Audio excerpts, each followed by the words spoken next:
네, 오늘 우리가 다 같이 나눌 하나님의 말씀은 잠언 29장 18절 말씀입니다. 잠언 29장은 우리가 가지고 있는 구약 성경, 제가 가진 성경으로 942페이지에 있습니다.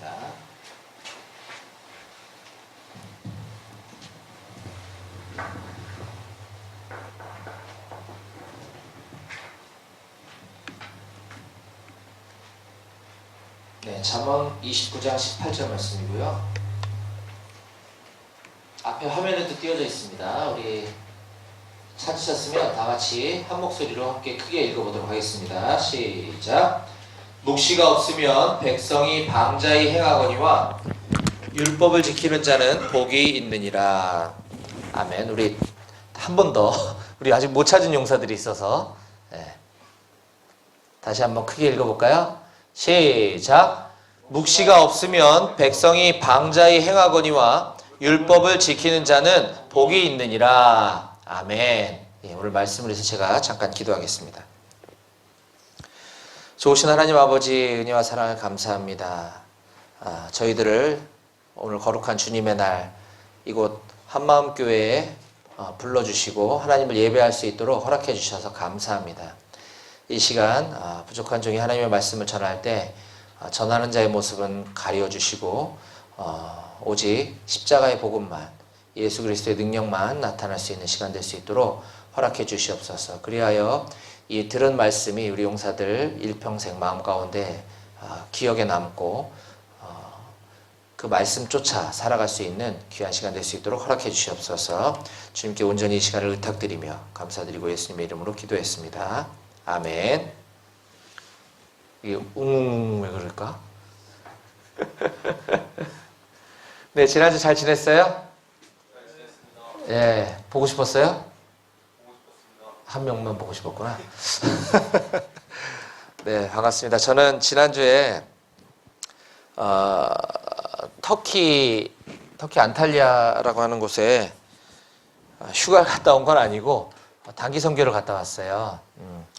터키 안탈리아라고 하는 지역에 가서 거기에 거주하고 있는 그 이란 사람들, 그러니까 종교 난민이거든요. 이란 안에서는 기독교를 믿고서는 살 수가 없기 때문에 그게 이제 물론 신앙을 감추고 사는 사람들이 상당히 많은데 그게 이제 드러나거나 했을 경우에 죽임을 당할 수가 있어서 이제 난민 신분으로 터키로 와 있는 이제 이란 사람들과 함께 한국에서 가신 분들과 또 중국에서 오신 중국 분들과 이렇게 3개국이 연합해서 함께 일주일 동안 예배드리고 길거리에 나가서 이란 사람들을 찾아다니면서 이제 노방전도하는 사역을 하고 왔어요. 그래서 오늘 저는 그때 함께 나눴던, 그러니까 이란 분들과 함께 나눴던 말씀을 나눌 건데 이 말씀은 제가 굉장히 중요하게 여기는 제가 설교하는 말씀 중에 굉장히 중요시 여기는 말씀이에요. 그래서 111대 때 있을 때도 제가 한번 나눴고 112대 때도 나눴고 또 여러분들과는 이제 오늘 이 시간에 이제 나누게 될 거고 또 방금 말씀드린 것처럼 지난주에는 이란 사람들하고도 함께 나눴던 그런 말씀이 되겠습니다. 그래서 오늘 말씀의 제목은 여기 3개 국어가 적혀 있는데 영어로만 한번 읽어볼까요? 영어 읽을 줄 있죠? 쉽죠? 네. 함께 읽을게요. 함께 시작. What is your vision? 그렇습니다. 무슨 뜻이에요? 그렇습니다. 당신의 비전은 무엇입니까? 라고 하는 제목을 가지고 제가 함께 말씀을 나누려고 합니다. 이따가 뒤에도 한번 말씀드리겠지만 우리가 읽었던 잠언 29장 18절에 나오는 저 묵시가 없으면 백성이 방자히 행한다라고 했을 때 저 묵시라고 하는 말이 영어 성경에 보면 비전이라고 되어 있습니다. 그래서 저 묵시 또는 비전이 의미하는, 성경이 의미하는 바가 무엇인지에 대해서 제가 좀 나누려고 하는데요. 그 전에 저의 삶의 스토리를 조금 여러분들에게 약간 간증처럼 좀 나누려고 해요. 제가 지금까지 쭉 살아오면서 각 시기별로, 단계별로 제가 가지고 있었던 저의 꿈, 저의 비전들이 있었습니다. 아마 여러분들도 비전이 있을 것이고 꿈이 있을 것인데 제가 가져왔던 꿈들이 과연 어떻게 하나님이 이끌으셨는지에 대해서 함께 좀 이 시간 나누려고 하는데요. 우선 유소년기입니다. 유소년기에 저는 과학자가 되고 싶었던 꿈이 있었어요. 우리 어린 시절에 모형 항공기 경진대회라고 여러분들 들어보셨나요? 이 프로펠러 이렇게 고무동력기? 예.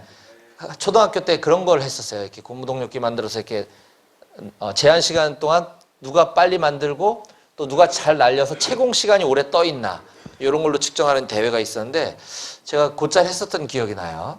그리고 지금은 아마 없어졌을 건데 라디오 조립대라고 하는 게 있었어요. 들어봤나요? 라디오 조립대.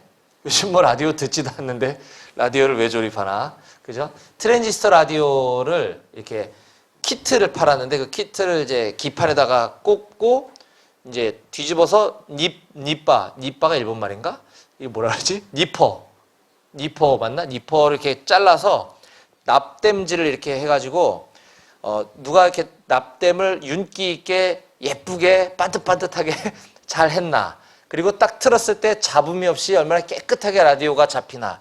요거를 이제 하는 건데 지금 생각해보면 초등학생들한테 그걸 왜 시켰는지 잘 모르겠지만 그때 라디오 조립대회라는 걸 했었는데 제가 상당히 잘했던 기억이 나요. 그래서 학교 대표로 선발되고 제가 서울에서 학교를 다녔는데 성동구 대표로 선발되고 서울시 대회 나가서 서울시 대표로 또 선발되고 막 이랬던 적이 있었어요.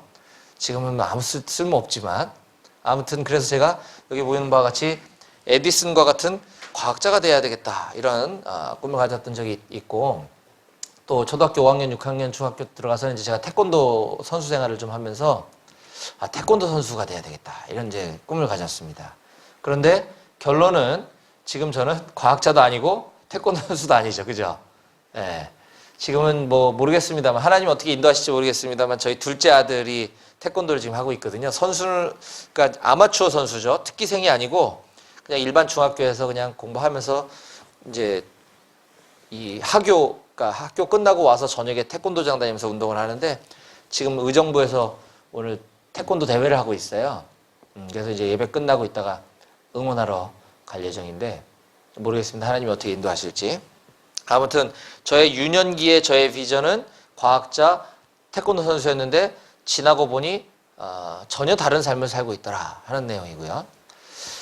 중고등부 시절에는 제가 서울에서 이제 중학교, 고등학교를 다녔는데 이제 광진구에 있는 대원고등학교라고 하는 곳인데 혹시 여러분들 대원고등학교 관련 있으시면 없죠? 네. 제가 깜짝 놀랐어요. 이번에 터키에 갔는데 중국에서 온 분들은 이제 중국 한족들이 있고 그다음에 한국인으로서 이제 거기 살고 계시는 이제 이민자 또는 주재원으로 계신 분들도 계신데 그 중에 한 분이 한국 분 중에 한 분이 저 고등학교 6년 후배더라고요. 그래서 야 이거 참 한국에 살고 있고 중국에 살고 있는 고등학교 후배를 저 터키에서 만났다. 그래서 그런 재밌는 에피소드가 있었는데 고등학교를 다니면서 저는 이제 학교를 좀 좋은 학교를 가고자 뭐 제가 학교에 대한 그런 거를 얘기하고자 하는 것은 아닌데 어쨌든 좀 좋은 여기는 뭐 저보다 좋은 학교 나온 우리 용사들도 있을 테지만 좋은 학교를 가고 싶어서 제가 예체능으로다가 고등학교 3학년 때 이제 전과를 했습니다. 예체능이면 음악, 미술, 체육이잖아요. 제가 뭘 전공했을까요? 어떻게 알았지? 여기 보고 알았나? 역시 눈치가 빠르네. 112대 대 때는 제가 뭘 전공했을까요? 그때 음악 그러던데. 네, 맞습니다. 제가 체육교육학과를 이제 진학을 하려고 준비를 했는데 보기 좋게 이제 체육교육학과에 낙방이 되고 그보다 이제 조금 약한 대학교에 체육학과, 그냥 일반 체육학과로 진학을 하게 됐어요. 그래서 요때 제 고등학교 시절에 체육교육학과를 목표에 두고 준비할 때 저는 여고 체육교사가 되는 게 저의 꿈이었습니다. 예, 여고 체육교사 했으면 잘했을 텐데. 그렇지 않나요? 아니구나. 아무튼 여고 체육교사가 되고 싶다. 뭐 여고는 뭐 굳이 붙이지 않는다 하더라도 체육교사가 되고 싶다는 저의 꿈이 있었는데 체육학과를 가는 바람에 또 역시 체육교사가 물론 이제 뭐 가는 길이 아예 없는 건 아니지만 또 한 번 저의 꿈과는 다른 저의 진로가 펼쳐지게 되었습니다. 그래서 학교 다니는 동안 이제 체육을 이제 열심히 했고 좀 이것저것 그러니까 깊이 잘하지는 못하는데 자질구레하게 골고루 이제 운동을 많이 배우고 많이 했었던 것 같아요. 그러면서 이제 대학을 진학하고 나서 보니까 저는 저희 아버님이 54세 저를 낳으셨어요. 54살에. 그래서 제가 태어날 때 이미 저희 아버님은 사회생활에서 이제 은퇴하시고 소위 벌이가 없으셨어요. 벌이가. 그러다 보니까 대학교 등록금이 비싸잖아요. 대학교 등록금을 이제 제가 벌어서 다녀야 했는데 뭐 어린 나이에 뭘 알았겠습니까? 그래서 대학을 딱 들어가 보니 크게 이제 캠퍼스에 그 현수막이 걸려 있는 걸 봤어요. 군장학생 모집. 물론 그때 당시 현수막은 아니고 제가 인터넷 최근에 찾은 거지만 그때 당시에 이제 현수막에 대학 군장학생 모집이라고 하는 현수막을 보고 학군단에 이제 찾아가서 상담을 해보니까 대학교 등록금의 80% 정도를 국방부에서 장학금으로 지원을 해주고 나머지 제가 알아서 해야 되겠죠. 그리고 1학년 때 저걸 신청해서 4년 동안 등록금을 받은 사람은 학사장교 기본 이제 3년 의무 복무 기간에다가 장학금 받은 횟수인 4년을 플러스해서 7년을 의무 복무로 이제 복무해야 되는, 또 2학년 때 신청한 사람은 2, 3, 4학년 3년을 받았으니까 6년, 3학년 때 신청한 사람은 5년을 이제 군 복무를 해야 되는, 물론 이제 장교로 가는 길이지만 저걸 보는 순간 저는 고민할 수가 없었고 선택의 여지가 없었어요. 저는 저걸 무조건 했어야지만 이제 학교를 다닐 수 있겠다라는 생각이 들어서 대학교 1학년 때 군장학생을 지원을 하고 4년 동안 국방장학금을 받고 나머지 20%는 제가 이제 아르바이트를 하면서 나머지 학비와 용돈과 이제 기타 등등을 벌어서 학교를 다니게 되었습니다. 그러다 보니 이제 제 진로는 자연스럽게 대학 졸업 후에 군인이 되는 이제 길이 진로로 정해지게 되었죠. 근데 아까도 말씀드렸듯이 그 나머지 20%에 대한 등록금과 나머지 생활비 용돈을 제가 벌어서 써야 됐기 때문에, 또 아까 제가 화면에 보여드렸던 학교는 저 멀리 지방에 있는 학교였기 때문에 생활비가 좀 많이 들었겠죠. 그래서 학교 다니면서 제가 이와 같이 수많은 아르바이트들을 했습니다. 뭐 레스토랑 서빙부터 고깃집, 호프집, 담배 배달, 심지어 이거 지금은 이게 뭔가 싶은데 옛날에는 그런 게 있었어요. 그 업소에 식당이나 뭐 음식점, 당구장 뭐 이런 데에다가 담배를 배달해 주는 거예요. 그 업소 명함 이렇게 광고를 껴가지고 약간 이제 비즈니스적인 거였었는데 그런 것도 했었고, 뭐 입시체육 과외, 사회체육 지도자, 뭐 근로장학생, 레크레이션 관련한 거, 행사 MC, 뭐 캠프 지도자 등등. 이런 이제 공부하고, 공부를 물론 열심히는 안 했겠죠. 제가 뭐 군대 대학교 졸업하고 군대를 가야 되는데 공부를 열심히 했겠어요. 그래서 하여튼 학교 다니면서 놀고 돈 벌고 또 저걸로 또 흥청망청 살다 보니까 저의 신앙은 자연스럽게 이렇게 점점 멀어져만 갔었습니다. 그렇게 이제 대학 생활을 하고 군에 입대를 하게 됐는데, 저는 저기 파주에 있는, 좀 젊었죠 이때? 파주에 있는 1사단에서 이제 임진강 소초장하고 GOP 소대장을 하고, 그 다음에 연대 군수장교하고 저 대구 안동에 있는 50사단에서 이제 중대장, 그리고 조치원에 있는 62사단, 지금은 없어졌어요. 62사단에서 이제 인사처, 사단사령부 인사처 그 사제안전장교하고, 그리고 7년간 이제 근무하고 제대를 했습니다. 근데 제대하기 전에 저의 비전은, 저 때 제가 임관했을 때 당시가 우리나라에 IMF가 시작됐었던 해거든요. 혹시 IMF라고 들어보셨나요? 네, IMF 경제 위기가 와서 그때 저희 형님이 계셨는데, 저희 형님도 직장을 잃어버리고 뭐 밖에는 큰 기업들이 부도가 나고 다니던 사람들이 실직을 하고, 또 운 좋게 회사에 남아있는 사람들도 급여가 거의 절반 가까이 삭감되는 등 굉장히 우리나라가 전반적으로 안 좋았었어요. 그래도 나름대로 이제 군 장교로 있었기 때문에 뭐 크게 저는 어려움은 없었겠죠. 그러다 보니까 저 때 많은 사람들이 이제 장기 복무를 지원을 하게 됐어요. 그래서 저도 중대장님, 대대장님이 이제 장기를 해봐라 그래서 많이 권면을 받고, 밖에 나가면 먹고 살기 힘들다는데 그래 뭐 군생활 해보니까 나쁘지 않은 것 같고 재밌는 것 같고, 그래서 나도 장기를 해야 되겠다. 그래서 이제 장기 복무 신청을 했습니다. 신청을 하고 이제 나중에 장군이 되고 싶다, 이제 이런 장군이 되고 싶다라고 하는 저의 꿈과 비전이 생겼었는데, 제 장기 복무 지원 서류가 대대에서 연대, 연대에서 사단, 사단에서 군단 이렇게 해서 육군부까지 올라갔어야 되는데, 나중에 알고 봤더니 중간에 어디선가 그 실무자의 실수로 이게 누락이 돼가지고 안 올라갔어요. 그래서 장기 복무가 명단이 발표된 제 이름이 없던 거죠. 물론 그 뒤에도 이제 계속 했었으면 됐겠지만, 그래서 이게 내 길이 아닌가 보다 이제 생각을 하고 저는 이제 제대를 해야 되겠다라고 이제 생각을 하게 됐습니다. 그래서 저 때 군에 계속 남아서 장군이 돼야 되겠다라고 생각했던 저의 꿈과 비전은 역시 또 멀어지게 되었던 거죠. 그렇게 해서 이제 7년 복무 후에 2004년도에 제가 이제 군대를 제대하고 사회에 첫 발을 내디뎠을 때 제가 새로 시작한 사회생활은 보험 세일즈맨이었습니다.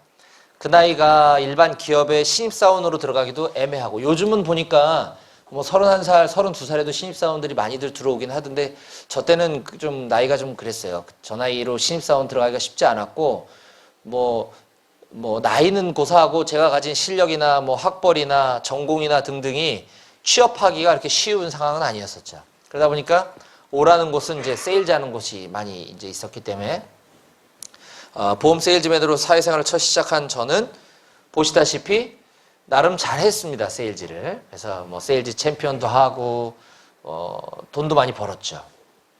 가뜩이나 아까 대학생활에서부터 시작해가지고 점점 신앙생활과 멀어졌던 제가 군대 생활하면서 더 멀어지고 사회 나와서 돈도 많이 벌다 보니까 저는 점점 돈을 쫓는 제 삶이 이제 시작이 되게 되었어요. 물론 결혼 전에 신앙생활에서 아주 멀리 갔다가 이제 와이프를 만나 결혼하면서 다시 교회는 들어왔지만, 교회를 다시 다니면서 이제 어린 시절에 그 신앙이 조금 회복되는 줄 저는 착각을 하고, 저는 제가 돈을 많이 벌어서 선교사님들을 많이 후원을 하고 교회를 이제 건축을 해야 되겠다라고 하는 약간 제 자기의적인 꿈을 가지고 있었어요. 비전이죠. 다른 사람들이 저를 봤을 때는 되게 믿음 좋은 집사, 왜냐면 교회도 잘 빠지지 않고 열심히 나왔고 11조금도 꼬박꼬박 드리고 그랬기 때문에 되게 믿음 좋은 사람이라고 생각을 했지만, 사실 저는 돈을 쫓고 있었습니다. 좀 더 많은 사람들을 만나서 계약을 많이 하고 돈을 많이 벌어야 되겠다는 생각들로 제 머릿속은 온통 가득 차 있었죠. 그래서 물론 신앙으로 이렇게 위장된 저의 비전이긴 했지만, 제가 돈을 많이 벌어서 그 돈으로 하나님의 일을 해야 되겠다라고 막연하게 가져왔던 저의 비전은 역시 멀어져 갔고, 그 이후에 하나님은 저를 만나시기 위해서 광야의 시간을 허락하셨습니다. 그때부터 참 제가 이제 보험 세일즈를 하면서 보험과 관련한 저 보험 비교 사이트라고 하는 이제 사업체를 만들어서 여러 회사에 이제 그 영업하시는 분들을 제가 유료로다가 받고 그분들에게 보험 비교를 원하는 고객들을 매칭시켜주는 이런 이제 사업을 하다가 하여튼 쫄딱 망해가지고, 그 다음부터 정말 그 집도 경매에 넘어갈 직전까지 가면서 이것저것 회사 이제 세일즈도 어려워지고 비즈니스도 망하고 식구들은 많고 부모님 연로하신 부모님 모시고 살아야 됐고 이제 세 자녀가 있었기 때문에 닥치는 대로 이 일 저 일을 막 하기 시작했습니다. 그래서 저 노란색은 제가 지금까지 쭉 해왔던 일들이고요. 저 파란색은 제가 다녔던 직장들이에요. 여러분들은 별로 이제 제가 재미없어서 그런지 아직 낯설어서 그런지 별로 안 웃으시는데, 여기 보면 드라마 엑스트라부터 시작해가지고 별의별 일을 다 했습니다. 제가 대리운전도 하고 다단계. 여러분들 혹시 그 무사 백동수라는 드라마 알아요? 무사 백동수에도 제가 출연했다고 하는 이 놀라운 사실. 물론 엑스트라였기 때문에 저는 저 때 좀 부끄러웠죠. 먹고 살려고 했던 거기 때문에 제가 추석 빨간 날, 평상시에는 투잡, 쓰리잡 막 했어야만 됐고 빨간 날에도 나가서 돈을 벌어야 돼가지고 제가 저걸 한 거였거든요. 우리 애들이 드라마를 보다가 저를 발견하면 물어보면 뭐라고 대답해야 되나, 제가 저 원래 드라마를 잘 안 보는데 제가 유심히 찾아봤는데 다행히 저도 저를 찾을 수가 없더라고요. 그래서 아무튼 저런 일도 하고 별의별 일들을 다 했었습니다. 그래서 저 광야의 시간들을 겪으면서 제가 너무 이제 제 삶이 막막했고 앞으로 나는 어떻게 살아야 되나. 그래서 하나님을 제가 저 때 다시 간절히 찾기 시작했어요. 하나님, 제가 뭘 그렇게 잘못했습니까?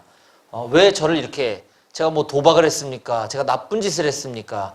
왜 제가 이렇게 살아야만 됩니까? 하나님 원망도 저 때 참 많이 했던 것 같은데, 그때 하나님이 저를 만나 주셨어요. 이 표현이 참 여러분들이 이해할 수 있을지 모르겠는데 제가 기도할 때 하나님이 성경 말씀을 떠올려 주시고 제가 막 이 기도할 때마다 그 상황에 맞는 말씀들을 주시면서 하나님 저에게 기도에 응답하고 계시다구나라고 하는 걸 제가 너무 선명하게 깨달았어요. 굉장히 많이. 그래서 그때 이때야 비로소 하나님이 정말 살아계시구나. 지금 나의 기도, 내가 하나님을 원망하고 있는 거 이걸 다 듣고 계셨구나. 그렇다고 한다면 지난 과거에 제가 그렇게 흥청망청 정말 이 세상에 섞여서 세상 사람들보다 더 악하게 살아왔던 저의 모습을 다 지켜보고 계셨구나. 그러면서도 오래 참으셨구나. 이걸 제가 이때 깨달았어요. 그때 비로소 제가 하나님한테 정말 잘못했습니다. 제가 그동안 하나님을 멀리 떠나서 살았던 것들을 용서해 주세요. 라고 하나님 앞에 진정한 회개를 많이 했던 시간들을 가졌던 것 같아요. 저는 지금까지 제가 제 시기별로 제가 가졌던 비전들에 대해서 여러분들과 함께 말씀을 나눴습니다. 근데 성경 말씀에 보면 이런 말씀이 있어요. 잠언 16장 9절 말씀인데 우리 함께 저 말씀을 한 목소리 읽어봤으면 좋겠어요. 다 같이 힘차게 시작. 사람이 마음으로 자기의 길을 계획할지라도 그의 걸음을 인도하시는 이는 여호와시니라. 아멘. 아멘. 이 말씀이 실제적으로 제가 깨달아지기 시작한 거죠. 사람이 마음으로 자기의 길을 계획할지라도 나는 내가 열심히 태권도를 해서 태권도 선수가 돼야지, 올림픽 금메달리스트가 돼야지, 자기의 길을 열심히 계획할지라도 그의 걸음을 인도하시는 분은 하나님이시다라고 하는 것을 제가 실제로 깨닫게 되었던 것이죠. 그러면서 이 광야의 시간을 지내오는 동안 저는 이 시대에 정말 바알에게 무릎 꿇지 않은 7,000명의 용사들과 같은 그 사람들이 있다라는 것을 제가 그런 사람들을 만나게 되었어요. 무슨 말이냐면 목회자가 아닌데 평신도들인데 직장을 다니고 주부들이고 평신도들인데 삶의 현장에서 자기가 있는 그곳에서 직장 동료들에게 또는 이웃 주민들에게 또는 같이 근무하고 있는 우리 전우들에게 예수 그리스도를 전하고 하나님의 말씀으로 가르치고 예수님의 제자 삼는 사람들, 목사가 아닌 평신도들이 그렇게 사는 수많은 사람들이 있다는 것을 알게 됐어요. 직장인 선교단체 BBB라고 하는 직장 선교단체가 있는데 제가 굉장히 충격을 받았죠. 저는 제 나름대로 저 때까지만 하더라도 아까 얘기한 것처럼 저는 주일날 교회 잘 안 빠지면서 열심히 다녔고 11조원금 꼬박꼬박 드렸고 교회에서 성가대라든지 여러 가지 봉사활동들을 해왔기 때문에 저는 제가 되게 믿음이 좋은 사람인 줄 알았는데 그렇지 않았다는 거죠. 저는 그때까지 성경을 열심히 꾸준히 읽어본 적도 별로 없었던 것 같고 기도는 했지만 식사 기도는 해야 된다라고 배웠기 때문에 안 하면 안 되는 것 같아서 그냥 잠깐 머리 숙여 한 5초, 10초 하는 게 저의 그 기도 생활의 전부였었거든요.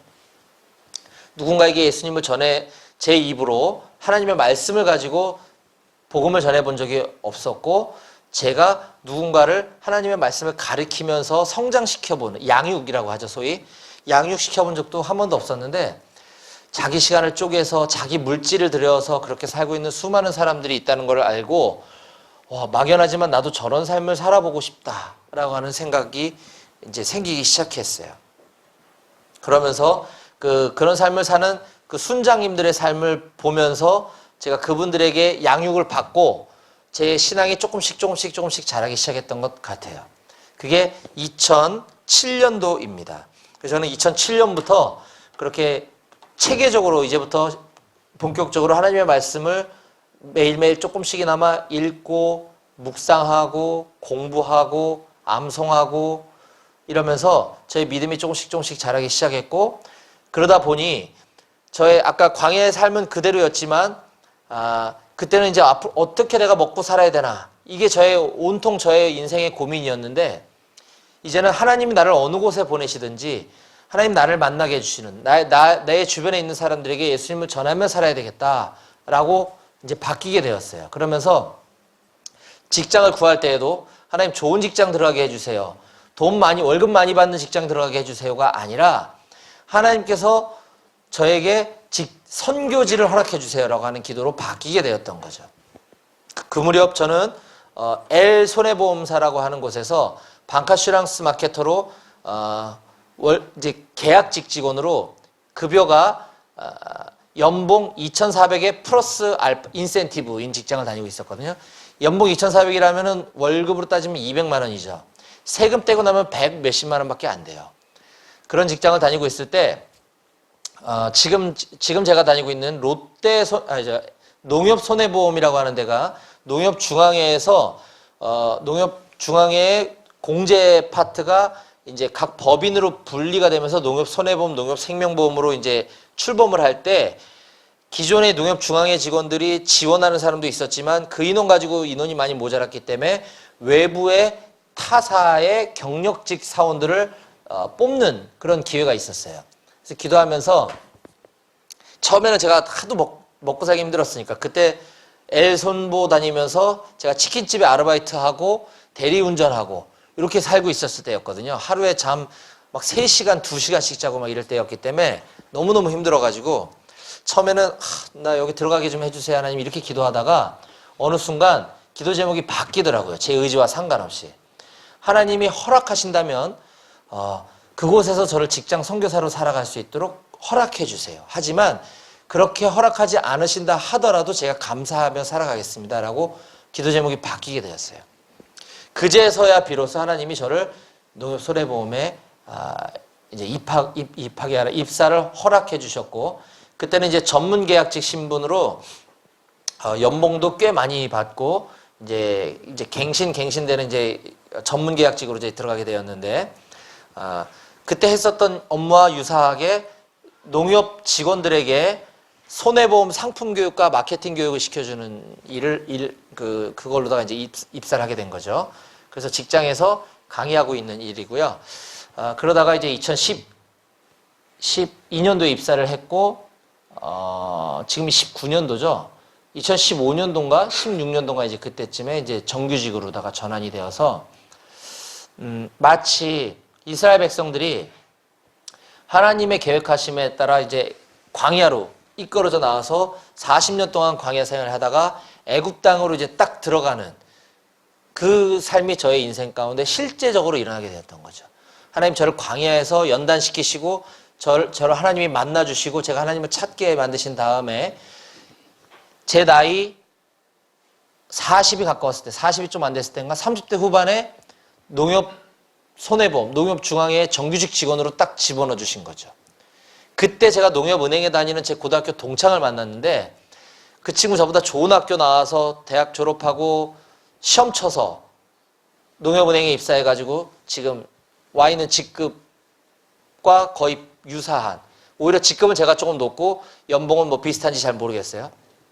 아무튼 저는 아까도 잠깐 소개했다시피 제가 전공도 예체능이고 학교도 좀 지방대에 나왔기 때문에 제 자신을 제가 솔직하게 얘기한다면 제가 지금 다니고 있는 직장에 이렇게 노력해서 들어갈 수 없는 스펙을 가지고 있어요. 그러나 하나님께서 저를 만나주시고 저를 훈련시키시자 저의 의지와 상관없이 제 계획과 상관없이 하나님이 이런 직장도 허락해 주시더라라는 것이에요. 그러나 믿음 생활을 열심히 하면 누구나 좋은 직장을 갖게 됩니다. 저는 그 얘기를 하고 싶은 것이 아니에요. 저의 비전은 제가 뜻한 대로 온 것이 아니라 하나님의 계획 가운데 인도해져 왔다라고 하는 것을 말씀드리고 싶은 거고 그 이후에 하나님은 저를 하나님의 일에 놀랍게 사용하기 시작하셨습니다. 직장에서 복음 전하는 직장 선교사로 사용해 주셨고요. 요거는 제가 작년인가 재작년에 그 경기도 광주에서 직장인 성경 공부 모임을 개척하는 이제 모습이고요. 제가 지금 BBB 양재 모임이라고 하는 곳에 대표 순장으로 제가 2015년도인가 14년도인가 하여튼 그 무렵부터 제가 대표 순장으로 지금 섬기면서 새로운 모임을 개척하는 데 저를 사용해 주셨고요. 새로운 모임 개척하고 있는 거고요. 찬양 사역자로 국내외를 다니면서 하나님을 찬양하는 예배자로 또 사용해 주기 시작하셨습니다. 뿐만 아니라 2007년도부터는 하나님이 중국을 보여주셔서 중국에 있는 똑같은 직장인 그리스도인들에게 이런 삶을 살아야 됩니다라고 도전해주고 그거에 대한 노하우를 전수해주고 여러 가지 간증들과 강의와 이런 것들을 통해서 중국인 직장인들이 스스로 자기 민족들에게 복음을 전하고 양육을 하고 훈련을 시키고 지역 모임을 개척할 수 있도록 지원하는 데 저를 사용해 주셨고요. 급기야는 이 친구들과 함께 중국에서 그래서 같이 함께 전도하고 있는 모습이고요. 저희 공동체와 함께. 급기야는 작년에 그 중국 친구들과 함께 터키 땅을 밟게 하심으로써 터키에서 이란인들에게 복음을 전하는데 사용하시기 시작하셨어요. 그래서 공산권, 이슬람권까지. 아까도 서두에 말씀드렸지만 이란이라는 나라는 신정 국가이기 때문에 법적으로 이슬람법에 의해서 나라를 다스리는 나라예요. 그렇기 때문에 이슬람법에 의하면 이슬람을 가지고 있지 않는 종교인들은, 특히 기독교인들은 명예살인을 할 수 있도록 허락되어 있는 나라인 거죠. 그래서 가족 중에 개종자가 있으면 가족이 가족을 죽일 수도 있는, 실제로 이번에 제가 가서 교제했던 젊은 부부가 있었는데 그 무남 동료 외동딸이에요. 무남 동료 외동딸의 아버지는 우리로 따지자면 국정원 지역 책임자, 늘 항상 총을 휴대하고 다니고 그런 개종자들을 찾아다니는 게 그분의 이 역할인 거죠. 그래서 개종한 사람들을 죽일 수 있는. 근데 자기 사위가 몰래 이제 부모님을 속이고 결혼을 한 거죠. 그 우리 딸을 개종을 시킨 거잖아요. 그래서 사람을 시켜서 죽이려고 몇 번 시도를 했으나 그걸 이제 깨닫고 나서 도망을 간 거예요. 터키로. 믿음을 지키기 위해서. 그런 사람들이 대부분인 이 이란 사람, 터키에 있는 이란인 그리스도인들은 전부 종교 난민으로 그렇게 와 있는, 그들을 같이 돕고 그들의 민족에게 복음을 전하는데 사용하셨습니다. 그래서 작년에 길거리에 나가서 터키에서 이란인들을 대상으로 복음을 전하고 있는 모습이고요. 이란 땅에서는 이렇게 할 수가 없어요. 큰일 나요. 이란에서 이렇게 길거리에서 전도하면 안 되고, 터키도 마찬가지예요. 터키도 복음 전할 수가 없는 나라인데, 이것도 사람이 자기의 길을 계획할지라도 그 걸음을 인도하시는 분은 하나님이시라고 했던 것처럼 이거 우리가 계획했던 사역이 아닌데 하나님이 이렇게 사용하신 게 뭐냐면, 지금 터키 땅에서 한국과 중국인이라고 하는, 이란인이라고 하는 외국인들이 와서 이란 사람들, 이란에서 관광이나 쇼핑으로 온 사람들, 외국인들이죠. 외국인이 외국인에게 외국말로 전도를 하기 때문에 뭘 하고 있는지를 몰라요. 터키 사람들이. 안다 하더라도 그게 불법이 아닌 거죠. 외국인이 외국인에게 전도하는 것은. 그래서 터키 말로 터키 사람들의 길거리에서 전도했다가 바로 쫓겨나거든요. 추방당하거든요. 추방당할 뿐만 아니라 여기 어떻게 왔냐, 누구랑 연결돼서 왔냐 해서 그 선교사님들까지도 많이 추방되고 있는 나라가 터키인데, 이란에서는 할 수도 없고, 근데 저렇게 터키 땅에서 대놓고 돌아다니면서 전도할 수 있는 건 하나님의 놀라운 은혜였다라는 것이죠. 아까 건 작년 모습이고, 이거는 올해. 제가 이제 어저께 낮에 제가 귀국을 해가지고 6시간 시차가 6시간 나는데 어제 비몽사몽간에 제가 조금 슬라이드를 보완해가지고 이번에 가서 같이 함께 예배드렸던 장면들, 이제 노방전도 했던 장면들, 이게 저예요. 지금 되지도 않는 이란 말로, 페르시아어로 당신 이란 사람입니까? 물어봤더니 맞다 그래가지고 이제 이란 말로 복음을 전하는 모습이고요. 그래서 이번에 8월 10일 날 제가 가서 7박 8일 동안 터키 안탈리아 지역에 있는 5개 장소에 한국 5개조, 중국 4개조가 그 각각 각조의 이란인들이 1명 내지 2명씩 섞여 들어가서 총 9개 조에 흩어져서 72명이 함께 사역을 했습니다. 그래서 어린아이들 13명을 포함해서 한국에서는 26명과 그 다음에 이스탄불에 거주하고 계시는 한국인 2분, 그리고 중국 상해 모임에서 24명, 그 다음에 터키 현지에 거주하고 계신 분과, 이번엔 특별히 이란에서 몰래 믿음 지키고 있는 분들이 이 집회를 위해서 이제 오신 이란 현지 가정교회에 계신 분들도 여러 명이 오셔서 어쨌든 이란 분들과 함께 총 72명이 연합해서 사역을 했습니다. 자, 이제 이 지역 모임별로는 그렇고요. 여기는 이제 저희 모임, 양재 모임에도 중국 분이 한 분이 계시거든요. 그리고 중국 상해에도 한국인들이 계시고, 여기에도 이제 한국인 리더가 한 분 계시기 때문에 이걸 다시 민족별로 다시 한번 이렇게 분류를 해봤더니 한국 사람이 36명, 중국 사람이 17명, 이란 사람이 19명 이렇게 해서 사역을 이번에 실시하게 되었던 거죠. 그래서 사역 결과는 아까 말씀드린 것처럼 총 9개 조로 나눠져서 5개 지역에 흩어져서 우리가 하나, 둘, 셋, 넷, 4일 동안 이제 전도 실천 사역을 한 결과 총 417명의 이란 사람 관광객, 쇼핑객들을 만나서 239명에게 복음을 전했어요. 그러니까 하나님은 어떤 분이시고 너희가 믿는 알라와 우리가 믿는 하나님은 다른데 뭐가 다르고 하나님이 우리를 사랑하셔서 예수님을 이 땅에 보내주셨고 예수를 믿으면 우리가 영원한 천국에 갈 수 있다라고 하는 그 복음의 원리들을 자세히 설명을 해주고 나중에 계속해서 팔로우업을 받고 싶으냐? 오케이. 그럼 서로 연락처를 주고받은 것까지 239명에게 복음을 전한 결과 그 중에 79명이 그 자리에서 눈물을 흘리면서 예수님을 내가 믿겠다라고 영접하는 놀라운 일들이 있었습니다. 작년에 우리가 갔을 때는 100명에게 복음을 전해서 30명이 영접을 했거든요. 어마어마한 차이죠.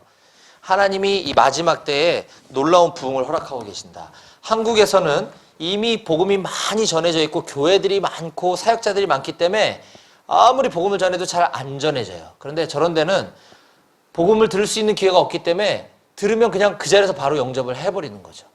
한국에서 그냥 영접기도문 따라하는 거와는 다른 개념의 것들을 경험할 수 있었어요. 저는 지금 저의 비전에 대해서 지금 이야기하고 있습니다. 저의 의지와 상관없이 하나님이 이렇게 사용하고 계시고 또 특별히 작년부터는 이것도 제가 계획한 게 아니죠. 제가 여기 와야 되겠다라고 생각해서 신학을 공부한 것도 아니고 제가 직장을 다니면서 신학을 공부했더니 하나님이 군인교회 사역으로 연결해 주셔서 작년부터 제가 또 군인교회에서 사역을 시작을 했고 특별히 올해 목사 안수까지 받게 하심으로 인해서 이렇게 교회 사역으로도 하나님이 저를 사용해 주고 계십니다. 제가 아까 얘기했던 BBB 직장인 선교단체 저희 양재 모임 우리 형제자매들이 작년 111대 대와 올 봄에 112대 대 때 와서 우리 용사들에게도 똑같이 이렇게 한 명씩 붙잡고 예수님을 전하는 장면입니다. 그래서 111대 대 때 총 24명에게 복음을 전해서 새롭게 18명이 복음을 영접했고요. 112대 대 때 30명에게 복음을 전해서 또 17명이 예수 그리스도를 영접하는 이런 놀라운 일들이 있었습니다. 이것도 역시 하나님께서 부족한 저를 통해서 이렇게 일하고 계시구나 하는 것을 알 수 있었습니다. 자, 그러면 잠깐 여기서 비전이 그럼 무엇이냐에 대해서 제가 조금만 더 구체적으로 설명을 하면 우리가 아까 처음에 읽었던 성경 구절인데요. 한 번만 더 읽어볼까요? 잠언 29장 18절입니다. 함께 읽어보겠습니다. 시작. 묵시가 없으면 백성이 방자히 행하거니와 율법을 지키는 자는 복이 있느니라 라고 하는 말인데 자, 저 묵시라고 하는 조금 잘 안 들어보던 단어가 영어 성경 킹제임스 버전에 보면 비전이라고 되어 있고요. 저거를 히브리어 성경에 보면 원어가 저 묵시, 비전이라고 하는 히브리어 원어가 하존이라고 하는 단어입니다. 하존. 근데 이 히브리어 하존이라고 하는 단어는 하자라고 하는 단어에서 파생이 됐어요.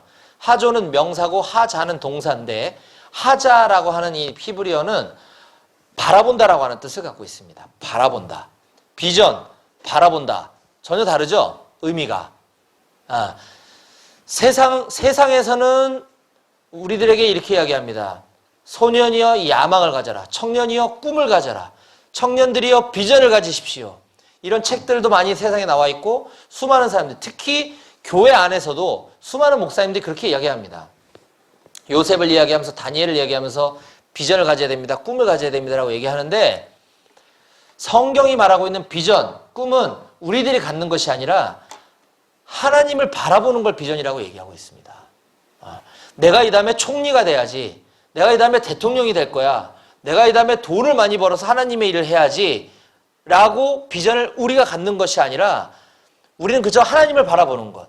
내가 어떤 상황 가운데 있든지, 내가 난민으로 살아가든지, 내가 한국에 살아가든지, 내가 군인이든지, 내가 나가서 대리운전을 하든지, 내가 나가서 노가다를 하든지, 내가 좋은 기업에 다니든지, 어떤 상황에 내가 있든지 그것과는 아무 상관없이 나는 그냥 하나님을 바라보며 사는 것. 이것이 비전이다라고 성경이 우리에게 얘기해주고 있는 것입니다. 저 비전이 없는 백성은 방자히 행한다 그랬습니다. 이 방자히 행한다는 말도 어려워요. 그죠? 저 영어 성경에는 뭐라고 되어 있나요? 빨간색으로? 방자히 행한다라고 하는 말의 영어 단어가 뭐라고 표현되어 있죠? 어려워요? 표시해놨죠? perish. 아이고. perish라고 하는 단어가 뜻이 좀 어려울 거예요. 요게 죽는다라고 하는 뜻인데 die라고 하는 말이 있잖아요. 죽는다 할 때 die. die는 그냥 죽는 거고 저 perish라고 하는 단어는 나중에 여러분들 사전 찾아보시면 끔찍히 죽는다라고 하는 뜻이 있어요. 끔찍히 죽는. 즉 무슨 말이냐면 이 잠언의 이 말씀은 묵시가 없는 백성은 방자행한다. 즉 비전이 없고 꿈이 없는 사람은 대충 살게 된다. 이런 뜻이 아니라 하나님을 바라보며 살고 있지 않으면 영원한 지옥, 영벌에 처한다. 끔찍한 죽음이 기다리고 있다라고 하는 뜻을 갖고 있는 복음인 것입니다. 저게 바로 복음. 예수 그리스도를 바라보며 살지 않으면 영원히 죽을 수밖에 없다라고 하는 뜻이에요. 즉 우리들이 가져야 되는 꿈과 비전은 내가 나가서 열심히 공부해서 좋은 회사 들어가야지, 열심히 공부해서 좋은 대학 들어가야지 이것이 아니라 물론 우리가 매 순간마다 처해 있는 곳에서 열심히 살아야 합니다. 그게 하나님의 뜻이에요. 다니엘이 그리고 요셉이 그랬던 것처럼. 그러나 그거보다 더 중요한 것은 우리가 하나님을 바라보며 사는 여러분들이 되시기를 간절히 축복합니다. 아멘. 예, 이 말씀 여러분들 꼭 기억하셔야 됩니다. 자, 그래서 저의 꿈은 이제 이게 저의 꿈이 되었습니다. 우리 한번 다 같이 읽어볼까요? 마태복음 28장 19, 20절입니다. 시작. 그러므로 너희는 가서 모든 민족을 제자로 삼아 아버지와 아들과 성령의 이름으로 세례를 베풀고 내가 너희에게 분부한 모든 것을 가르쳐 지키게 하라. 볼지어다 내가 세상 끝날까지 너희와 항상 함께 있으리라 하시니라. 아멘. 사도행전 1장 8절도 한번 읽어보겠습니다. 시작. 오직 성령이 너에게 임하시면 너희가 권능을 받고 예루살렘과 온 유대와 사마리아와 땅끝까지 이르러 내 증인이 되리라 하시니라. 아멘. 아멘. 아멘이십니까 여러분? 이 말씀은 좀 어려운 말로 신학적인 용어로 주님의 지상대위임 명령이라고 해요. 지상명령. 저는 옛날에 그 말이 이 말씀을 마치시고 여러 사람들이 보는 자리에서 예수님이 하늘로 승천하셨다. 이렇게 사도행전 1장 9절 10절에 기록되어 있거든요. 예수님이 승천하시기 전에 지상에서 했던 마지막 말씀이구나. 나 이렇게 생각을 했는데 그게 아니고 한문에 보면 지극할 지자에 윗상자를 쓰고 있어요. 지극히 높은 명령이라는 뜻이죠. 영어로는 지상 명령을 The Great Commission이라고 얘기합니다. Great Commission. 가장 위대한 위명령이라는 뜻이죠. 그래서 이 말씀은 그때 당시 예수님이 하늘로 승천하시기 전에 거기에 모여있는 사람들에게 들으라고 하신 말씀이 아니라 오늘날 이 시대를 살아가고 있는 저와 여러분들에게도 동일하게 하신 말씀입니다. 주님이 하신 이 성경에 있는 여러 가지 말씀들 중에 가장 위대한 명령, 이건 해도 되고 안 해도 되는 게 아니라 반드시 해야 되는 명령, 바로 모든 민족을 제자 삼아라. 내 증인이 되라. 즉 내 주변에 있는 사람들, 내가 만나는 모든 사람들에게 예수님을 소개하고 예수님을 전하며 살아라. 거기에 반응하는 사람들에게 하나님의 말씀을 통해서 내 제자가 아니라 예수 그리스도의 제자를 만들어라. 이것이 주님이 저에게 주신 비전이고 여러분들에게 주신 비전인 줄로 믿습니다. 아멘. 네. 이제 여러분들의 비전은 무엇인지 한번 앞으로 곰곰이 생각해 보시기 바라겠습니다. 다시 한번 강조하지만 난 제대 나가서 이런 일들을 해야지. 이건 계획입니다. 우리 인생에 당연히 계획이 있어야 되겠죠. 그러나 성경이 우리에게 얘기해주고 있는 비전은 하나님을 바라보며 사는 것, 또 하나님이 바라보시는 그 영혼들을 함께 바라보는 것, 이것이 비전이다라고 하는 사실을 꼭 기억하시는 저와 여러분들이 되었으면 좋겠습니다. 아멘. 네, 다 같이 기도하시겠습니다.